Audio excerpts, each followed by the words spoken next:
Ndị ntorobịa Amanasato dị na Ojoto n'okpuru ọchịchị ime obodo Idemili South na Anambra State nọ ụbọchị Tuesday wee mee nnọọ ngagharị iji wee kwuo na ha anabataghị ma ọlị etu esi nnọọ wee họrọ ụfọdụ ndị mmadụ dịgasị iche iche dịka ndị ga-eso na otu ahụ jikọrọ ụmụafọ obodo ahụ na nhọpụta achịkọbara n'ọdụ nso a. Ndị ntorobịa malitere ya bụ njem ngagharị site na okpuru ọchịchị ime obodo Idemili South bụ Ojoto wee wetazie ya n'isi njedebe n'ogige ụlọụka St. Paul's Church Ojoto, ebe Chibụzọ Obidike ga-esikọchapụrụ gị akụkọ a.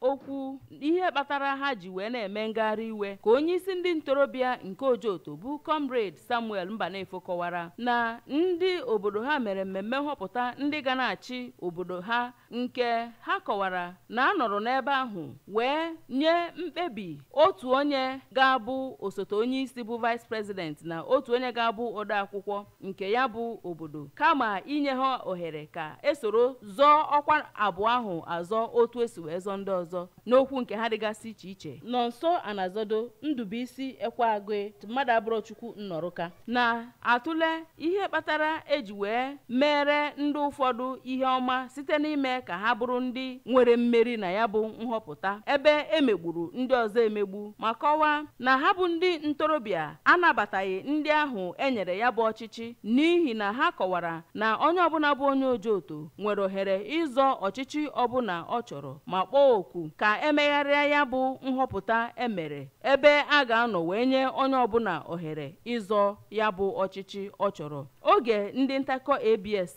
kpọtụrụrụ Barrister Akpudo, ọ kọwara na ụbọchị ahụ a na-eme nhọpụta na otu onye kwuru na ya esoghịzi azọ n'ọkwa president, onye ọzọ kwuo na ya esoghịkwa azọ ọkwa vice president, ebe onye nke ịtọ kwukwara na ya esoghịzi azọ ọkwa sekretarị, nke mere na ndị niile nọ na ya bụ ebe nwere aṅụrị si na ha ga-emezi nhọpụta na-enweghị nsogbu ọbụla. Barrister Akpudo kọwakwara na ọ gbagojuziri ya anya ka mmadụ abụọ ahụ si na ha agaghịzi azọ ọkwa vice president na sekretarị nachighara azụ wee kwukwazi na ha ga-azọ onye nke zọrọ na-achọbu ịzọ nke vice president si na ya ga-azọzi ọkwa sekretarị, ebe onye zọburu ọkwa sekretarị kwuru na ya agaghịzi azọ ọkwa sekretarị na ọ bụzi ọkwa vice president, nke mere ya onwe ya ji wee sị ha na ọ bụghị otu esi eme, na ebe ha gbara akwụkwọ nyere ha ikikere iso wee zọ ya bụ ọkwa na ọ bụ ọkwa nke ha denyere n'ime ya bụ akwụkwọ na ha na-azọ ka a mara na ha na-azọ, na ha agaghị alaghachi azụ na otu ntabi anya zọba ọkwa dịgasị iche iche